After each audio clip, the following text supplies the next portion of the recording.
సేవ చేసుకోవడానికి అవకాశం ఇచ్చినందుకు thank you very much. And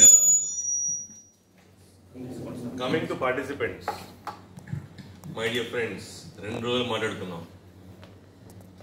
effective public speaking అనే కళని ఎన్ని విధాలుగా మాస్టర్ చేసుకోవచ్చు అనేది స్టేజ్ వైజ్ నేర్చుకున్నాం.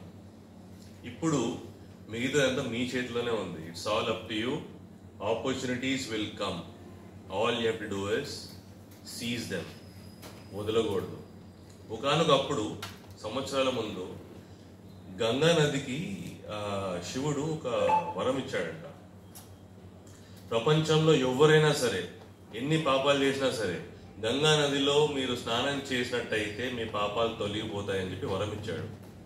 ఆ వరాన్ని తెలుసుకున్న లోకంలో ప్రతి మనిషి తండోపతండాలుగా గంగా స్నానంకి బయలుదేరడం మొదలెట్టారు. అది చూసిన పార్వతికి చాలా కోపం వచ్చిందంట.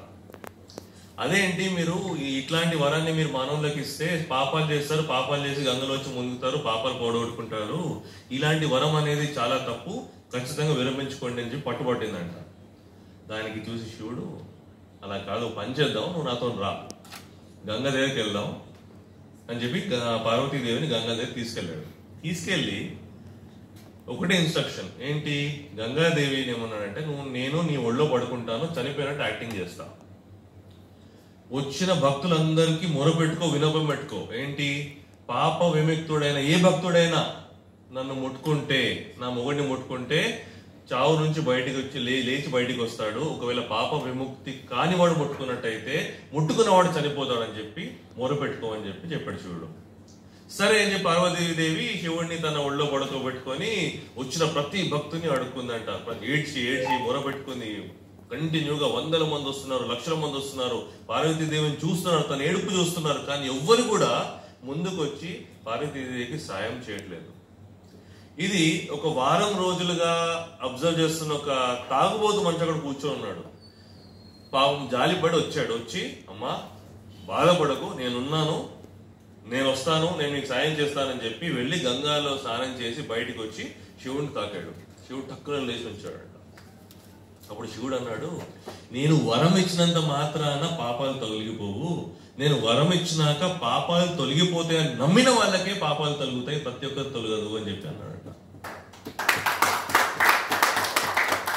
అదేవిధంగా ఈపీఎస్ అనే కళ, ఉపన్యాస కళ మనలో ఇనికుంది, వచ్చేసింది అని నమ్మిన వాళ్ళకే ముందుకు వెళ్ళడానికి ఈజీగా ఉంటుంది.